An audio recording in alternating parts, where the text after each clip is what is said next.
আমরা এই অন্তর্বর্তী সরকার এর নামে একটা ম্যাজিশিয়ান সরকার পেয়েছি। নিশ্চয়ই আপনারা এতে ঠিক একটু খুশি হবেন না, অথবা বুঝতে চাইবেন কেন এই কথা আমি বললাম। ধরা যাক, একটা কথা আমি বলি আপনাকে। আমি আপনাকে বললাম যে এই শীতের দিনে আপনার গোসলের পানিতে আমি আরও অতিরিক্ত কিছু বরফ মিলিয়ে দিয়েছি, কিন্তু এতে আপনার কোনো সমস্যা হবে না। আপনি কিন্তু বিশ্বাস করবেন? অথবা যদি উল্টোভাবে বলি যে আমি আপনার বাজারে যখন আপনি যাবেন, বাজারে প্রত্যেকটা জিনিসপত্রের দাম আগের চেয়ে একটু একটু করে বেড়ে যাবে। একটা দুটো জিনিসপত্রের দাম না, প্রায় শতাধিক জিনিসপত্রের দাম বেড়ে যাবে। আপনি যে সেবাটা নেবেন, যেমন টেলিফোন কথা বলবেন, এটা একটা সেবা, তো এই সেবায় আগে যা বিল দিতেন তার চেয়ে আপনি বেশি বিল দেবেন। প্রত্যেকটা ক্ষেত্রে আপনার ব্যয় বেড়ে যাবে, কিন্তু আপনার কোনো সমস্যা হবে না। আপনি বিশ্বাস করবেন? যদি কোনো দায়িত্ববান লোক বলে, আমি যদি বলি আমাকে আপনি বলবেন দূর দূর বলে তাড়িয়ে দেবেন, যে বেটা তুই কি বুঝস, তুই যেটা মূর্খ। কিন্তু আমি তো দায়িত্ববান ব্যক্তি, আমি একটা ক্ষুদ্র মানুষ, তাই না? যদি কোনো দায়িত্ববান ব্যক্তি, যাকে আমরা টাকা পয়সা দিয়ে, বেতন দিয়ে, উচ্চ বেতন দিয়ে একটা উচ্চ গুরুত্বপূর্ণ পদে বসিয়েছি, সেই লোক যখন এই কথা বলবে, তখন তাকে আপনি কি বলবেন? বলবেন ভাই এটা আসলে একজন জাদুকর, সে একজন ম্যাজিশিয়ান। এরকম একটা ম্যাজিশিয়ান সরকার আমরা মনে হয় পেয়েছি এবার।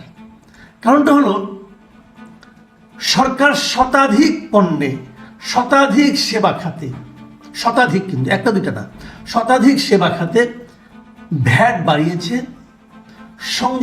মূল্য সংযোজন কর বাড়িয়েছে, ভ্যাট যেটা বাংলায় বলি আমরা, মূল্য সংযোজন কর বাড়িয়েছে, এবং সম্পূরক শুল্ক বৃদ্ধি করেছে বিভিন্ন খাতে।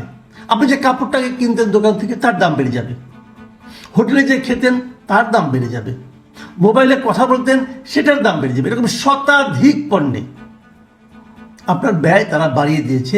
তারপর এই সরকারের প্রধান উপদেষ্টার প্রেস সেক্রেটারি, তিনি সংবাদ সম্মেলন করে, প্রেস ব্রিফিং করে বলছেন যে এই শুল্ক কর বৃদ্ধিতে বড় প্রভাব পড়বে না। কেন পড়বে না ভাই? এটা কি বুজুর্গই কেন করেন? এটা ম্যাজিক নাকি ভাই? কেন পড়বে না? আমার পয়সা খরচ হবে, বাড়তি খরচ হবে। যে কাজ করতে আগে আমার 10 টাকা লাগতো, সেটা করতে এখন 12 টাকা লাগবে। আমার কষ্ট হবে না? আপনি বলছেন কষ্ট হবে না। তো এরা কি জিনিসটা বোঝেন না, নাকি বুঝেও জনগণের সঙ্গে রসিকতা করেন? অথবা হতে পারে যে পরিমাণ ব্যয় বাড়বে, উনি ধরেন আপনার 2-3 লাখ টাকা ইনকাম করেন, সরকার তাকে 1.5-2 লাখ টাকা তো দেয় বেতন। আমার হিসাবে প্রায় 2 লাখ টাকার কাছাকাছি উনি পান, মানে বেতন ভাতা এবং সুযোগ সুবিধা মিলে। তো ওনার কাছে কিন্তু মানে আপনার 5,000 টাকা বাড়লে তেমন কোনো ক্ষতি নেই, উনি হয়তো টের পাবেন না। কিন্তু এই দেশের সবাইকে কি ওনার সমান বেতনধারী বলে মনে করেন? আপনি আপনার হাতের কাছে গুনে দেখেন তো, আপনার পরিচিত লোকের মধ্যে দেখেন তো, যারা বেসরকারি চাকরি করেন, তারা কত টাকা বেতন পান, ওদের সংসার চালাতে কত টাকা লাগে। সেখানে যদি বাড়তি আরো 6,000 10,000 টাকা যুক্ত হয়, তো উনি কি এটা পাবেন, চালাতে পারবেন? ওনার এই টাকাটা কোত্থেকে আসবে? ওনার অফিস ওনার বেতন বাড়াবে? সরকার তো ব্যবস্থা করে নিয়েছে। আগের সরকারগুলো প্রত্যেকটা দেশেই দেখা যায়, যখন একটা অগণতান্ত্রিক, যখন একটা স্বৈরাচারী সরকার থাকে, তখন তারা ক্ষমতায় টিকে থাকার জন্য তাদের যারা কর্মচারী, মানে সরকারি কর্মচারীদের নানা ধরনের সুযোগ সুবিধা দিয়ে থাকে। কেন দেয়? যেন তারা তাদের সরকারকে টিকিয়ে রাখে। এই সরকারও তাই করেছে, কিন্তু মহার্ঘ ভাতা বাড়িয়ে দিয়েছে সরকারি কর্মচারীদের, যে তারা তাদেরকে টিকিয়ে রাখবে। এবং কেবল তাই না, তাদের অনুগত লোকদেরকে আনতে, যারা অবসরে গিয়েছিল, তাদের সমর্থন পাওয়ার জন্য তাদেরকে ভূতাপেক্ষা পদোন্নতি দিচ্ছে। তাদেরকে প্রতি মাসে এখন পেনশন বাবদ বাড়তি 13 কোটি টাকা সরকারকে খরচ করতে হবে প্রতি মাসে। এককালীন খরচ করতে হবে প্রায় 42 কোটি টাকার মতো। সরকার আমলাদেরকে হাতে রাখার চেষ্টা করছে, সরকার সরকারি কর্মচারীদের হাতে রাখার চেষ্টা করছে, সরকার জনগণকে উপেক্ষা করছে।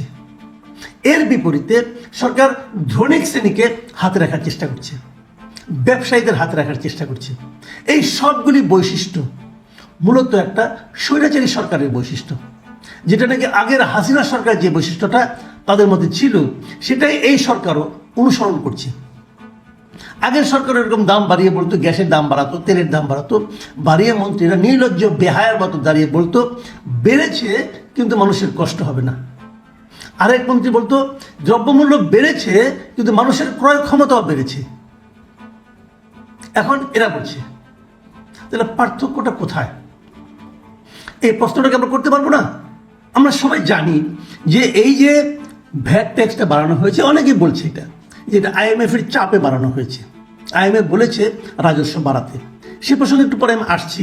কিন্তু এই প্রশ্নটা যখন সেই প্রেস ব্রিফিংয়ে করা হয়েছিল, তখন এই শফিকুল আলম মানে প্রেস সেক্রেটারি, উনি একটা যুক্তি দিয়েছে। যুক্তিটা আপনাদের আমরা পড়ে শোনাই, শুনেন, দেখেন কি কিছু বোঝেন কিনা দেখেন।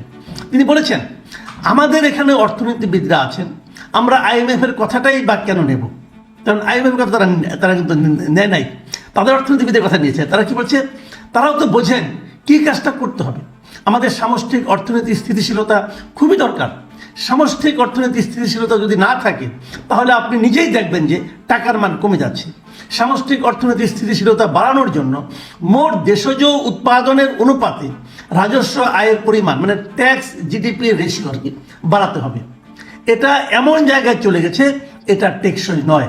ভাই কি বুঝছেন? কিছু বুঝলেন? ওনার কথা কিন্তু ঠিকই আছে, আমি অস্বীকার করছি না, কিন্তু আপনি কি কিছু বুঝতে পারছেন? আমি অত ভালোভাবে বুঝি নাই। কারণটা হলো উনি বইয়ের ভাষায় কথা বলছেন। যখন মানুষের যুক্তি কমে যায়, লজিক কমে যায়, যখন মানুষের লজিকগুলো বাস্তবতার সঙ্গে সঙ্গতিপূর্ণ না হয়, তখন মানুষ এরকম বইয়ের ভাষায় মুখস্থ কথা বলে। ট্যাক্স এবং GDP রেশিও বাড়াতে হবে, এটা আমরাও বুঝি, সবাই বুঝি, যে কোনো সুস্থ অর্থনীতির জন্য এটা বুঝি। এখন ট্যাক্স বাড়ানোর জন্য আপনি সাধারণ জনগণের উপর চাপ দিচ্ছেন কেন? ট্যাক্স বাড়ানোর আর কি কোনো পথ নেই? IMF কি বলে দিয়েছে যে তোমরা পরোক্ষ কর বাড়াও? বলে দিয়েছে জনগণের কাছ থেকে, এই গরিব মানুষের কাছ থেকে এইভাবে ট্যাক্স বাড়াই নাও তোমরা? এটা বলেছে? আপনাকে ট্যাক্স বাড়াতে বলেছে, আপনি ট্যাক্স বাড়ান। ট্যাক্স যতটুকু ধনীরা যতটুকু ট্যাক্স দেওয়ার কথা, প্রত্যক্ষ যে করটা আছে, ধনীরা যদি কর দেয়, ধরেন আমি উদাহরণ দিয়ে বলি, যেমন বসুন্ধরা গ্রুপ, ওনারা যে ট্যাক্সটা দেন, আপনি যদি ওনাদের কাছ থেকে সঠিক ট্যাক্সটা সঠিক মাত্রায় আদায় করতে পারেন, তাহলে যে টাকাটা পাবেন ওই টাকাটা নেওয়ার জন্য আপনাকে কিন্তু কমপক্ষে মানে 50 লাখ লোকের উপর পরোক্ষ কর বসাতে হবে। তো ওটা নেন আপনি, ওটা নেবেন না, কারণ কি ওটা আপনি পীড়িতের লোক। সোজা হিসাব রে ভাই। বড় বড় ব্যবসায়ীদের মধ্যে আপনি কোনো হাত দিবেন না। বড় বড় ব্যবসায়ীদের আইনে আপনি আপনার উপদেষ্টা বানাবেন, তাদের ওখানে আপনার লোকজনকে নিয়ে বসাবেন তাদেরকে রক্ষা করার জন্য। দেখছি আমরা এগুলো, সেগুলো নিয়ে পরে কথা বলা যাবে। কিন্তু এখন আমরা কি দেখছি? আপনারা গরিবকে মারার জন্য একটা পদ্ধতি অবলম্বন করেছেন। হ্যাঁ, IMF এর চাপ আছে, অস্বীকার করি না, এবং IMF এর চাপটা যে একদম অযৌক্তিক আমি তাও বলবো না। রাজস্ব আদায় বাড়তি না হলে পরে দেশ চলবে কি করে? এটা ঠিক আছে, কিন্তু রাজস্ব আবার একমাত্র পথ যে জনগণের কাছ থেকে ট্যাক্স নেওয়া, এটা তো নয় রে ভাই। আবার আপনারা কিন্তু IMF এর সঙ্গে বার্গেন করতে পারতেন, বলতে পারতেন যে আপনারা যে সমস্ত শর্ত দিয়েছেন, আপনারা এগুলো দিয়েছিলেন একটা স্বৈরাচারী সরকারের সঙ্গে, সেই সরকারের পতন ঘটেছে, সেই সরকার দেশটাকে লুটপাট করে নিয়ে গেছে, আমাদের উপর চাপ দিলেই তো হবে না, আমাদের তো সেই সক্ষমতা নাই। আপনারা আলোচনা করতে পারতেন, সে আলোচনা কি আপনারা করেছেন? আমার তো মনে হয় করেন নাই, কারণ করলে তো আমরা খবরটা পেতাম। কোনো মিডিয়াতে আপনাদের সেরকম কোনো খবর দেখি নাই, নাকি আলোচনা করার মতো যোগ্যতা সম্পন্ন ব্যক্তি আপনাদের নাই, অথবা এমনও হতে পারে ডক্টর ইউনূস নিজে আলোচনা করতে পারতেন, নাকি উনি সময় পান না, এটাও হতে পারে। বয়স্ক মানুষ, ঘুমটুম বেশি ঘুমান, সময় নাও পেতে পারেন, কোনো সমস্যা নাই, এটা তো হতেই পারে। কিন্তু দেশের মানুষের ঘুমকে আপনি ঘুম নষ্ট করে আপনি ঘুমাবেন, তা তো হয় না। দেশের মানুষের তো ঘুম নাই, মানুষ জানে না যে কিভাবে চলবে। বছরের মাঝখানে আপনারা বলতে সব কথা মানি আমি ভাই, দেশের অর্থনৈতিক অবস্থা কখনোই অত ভালো ছিল না, সবসময় এগুলো টুকটাক টুকটাক বেড়েছে, কিন্তু একসঙ্গে বাজেটের মাঝখানে মাঝামাঝি বছরের অর্থ বছরের মাঝামাঝি সময়ে এসে একসঙ্গে এরকম নির্বাহী আদেশে এরকম শতাধিক পণ্যের উপর বাড়তি দাম জুড়ে দেওয়া, এই নমুনা আপনি ছাড়া, আপনাদের এই অন্তর্বর্তীকালীন সরকার ছাড়া আর কোনো সরকার পারে না এই পর্যন্ত, এই উদাহরণ তৈরি করতে পারে নাই। যে ব্যাখ্যাই দেন না কেন, ওগুলো যে খোলা যুক্তিরা সবাই জানে। সরকার যে ব্যাখ্যা দিচ্ছে এটা সত্য কথা না, মিথ্যা কথা, একদম ডাহা মিথ্যা কথা। বাস্তবতা হলো পারেন নাই, এবং আপনারা কি করবেন? আপনারা কিন্তু আবার মানে পারেন না, কিন্তু আবার ক্ষমতা থাকার আগ্রহটা আছে, কিন্তু আরো মিনিমাম 1 বছর থাকবেন, না হলে 1.5 বছর থাকবেন। সেই চুক্তি তো করে নিছেন, ইউনূস সাহেব তো বলছে কিছু কিছু সংস্কার হলে এই বছরের শেষ দিকে মানে আরো 1 বছর, আর পুরো সংস্কার হলে 1.5 বছর। এই 1.5 বছরের কয়বার দাম বাড়াবেন ভাই? মানুষকে আর কত মারবেন? আপনি তো পারছেন না,